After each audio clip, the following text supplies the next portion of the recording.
السلام علیکم دوستو، امید کرتا ہوں آپ لوگ خیر خیریت سے ہوں گے۔ آپ لوگ دیکھ رہے ہیں میرے YouTube channel horses life with doctor Asif Jan. آج ہم بات کریں گے الرجمین انجیکشن کے بارے میں اور سلفر رنگ کے بارے میں، جس کو عربی میں کبریٹ کہتے ہیں۔ تو اس انجیکشن کے بارے میں ہم بات کریں گے کہ یہ انجیکشن آپ نے لگانا کیسا ہے، یہ کن جانوروں میں استعمال ہوتا ہے، اس کے سائیڈ ایفیکٹس کیا ہے، کتنا ڈوز دینا ہے، کیسے لگانا ہے، اور خاص کر کے اس کا وڈرال پیریڈ کیا ہے۔ یہ اینٹی ہسٹامائن H1 بلاکر فیملی سے تعلق رکھتی ہے۔ یہ جسم میں ہسٹامائن کو بلاک کرتی ہے جو الرجی کی علامت پیدا کرتا ہے۔ کن جانوروں میں استعمال ہوتا ہے؟ گھوڑا، گائے، بھینس، بکری، بھیڑ، کتا اور بلی، اس میں آپ اس کو لگا سکتے ہو، ٹھیک ہے۔ اور یہ کن بیماریوں میں کام کرتا ہے؟ جیسے کہ آپ کے جانور کو الرجی ہو جائے، خارش ہو جائے، سوجن ہو جائے، یا کسی کیڑے نے اس کو کاٹا، یا مکھی کے کاٹنے پر بھی جو الرجی ہو جاتی ہے، اس میں بھی بہترین کام کرتا ہے۔ اگر آپ نے کسی جانور کو غلط ویکسین لگا لیا، غلط انجیکشن لگا لیا اور اس نے اس پر ریئیکشن کر لیا، تو اس میں بھی یہ بہترین کام کرتا ہے۔ آپ یہ لگا کر اس کا ریئیکشن فوراً ختم کر سکتے ہیں، ٹھیک ہے۔ اگر آپ کے پاس 100 kg گھوڑا ہے تو اس کو آپ نے 2.5 ml لگانا ہے۔ ہمیشہ اس کو وزن کے حساب سے لگانا ہوتا ہے، ٹھیک ہے۔ اگر آپ کے پاس 200 kg وزن کے گھوڑا ہے یا کوئی اور جانور ہے، جیسے بھینس ہو گیا، گائے ہو گئی، تو اس کو آپ نے 5 ml لگانا ہے۔ اسی طرح اگر اس کا وزن 400 kg ہے تو آپ نے اس کو 10 ml لگانا ہے، لیکن ہمیشہ آپ نے اس کو وزن کے حساب سے ہی لگانا ہے، ٹھیک ہے۔ اس کا لگانے کا طریقہ کیا ہے؟ اس کو آپ گردن میں بھی لگا سکتے ہو اور رگ میں بھی لگا سکتے ہو، لیکن اگر آپ نے رگ میں لگانا ہے تو اس کو سلولی لگانا ہوتا ہے، ٹھیک ہے۔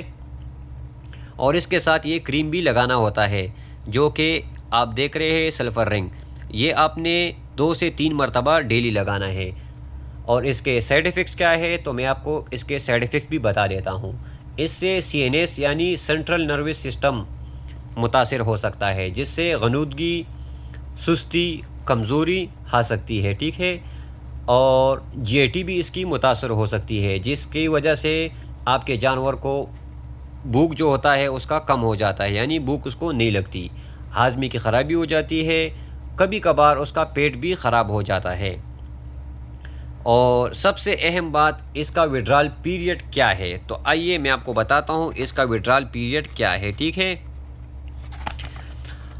ہر دوا کا اپنا وڈرال پیریڈ ہوتا ہے، کیونکہ وڈرال پیریڈ کمپنی کے مطابق ہوتا ہے، فارمولے کے حساب سے نہیں ہوتا، ٹھیک ہے۔ یہ ہے اس کا وڈرال پیریڈ۔ اس کا وڈرال پیریڈ ہے 10 days، یعنی اگر آپ نے یہ جانور کو لگا لیا تو 10 دن تک آپ اس کو ذبح نہیں کر سکتے، کیونکہ ذبح کرنے کے بعد اس کا گوشت کھانے کے قابل نہیں ہوتا، اور 36 hours تک اس کا دودھ جو ہوتا ہے وہ پینے کے قابل نہیں ہوتا۔ تو آپ نے ہمیشہ وڈرال پیریڈ کو ہی فالو کرنا ہوتا ہے۔ اور اس کا احتیاطی تدابیر کیا ہے؟ احتیاطی تدابیر یہ ہے کہ آپ نے اس کو اوور ڈوز نہیں کرنا، آپ نے ہمیشہ اس کو وزن کے حساب سے ہی لگانا ہوتا ہے۔ اور اگر الرجی بہت زیادہ ہو تو آپ نے انجیکشن کے ساتھ یہ والا کریم یا کوئی اور انجیکشن جیسے ڈیکسامیتھازون ہو، یہ بھی آپ لگا سکتے ہو، ٹھیک ہے۔ لیکن ہمیشہ یاد رکھنا، دوا جو ہوتی ہے وہ ڈاکٹر کے مشورے کے بغیر کبھی استعمال نہیں کرنا۔ تو میں نے آج آپ سے بات کی ہے الرجمین انجیکشن کے بارے میں۔ یہ ایک اینٹی الرجک انجیکشن ہے، اور اینٹی ہسٹامائن H1 بلاکر سے اس کا تعلق ہے۔ مختلف جانوروں میں وزن کے حساب سے ہی ڈوز دیا جاتا ہے۔ اور سب سے اہم بات، آپ نے وڈرال پیریڈ کو فالو کرنا ہوتا ہے، ٹھیک ہے۔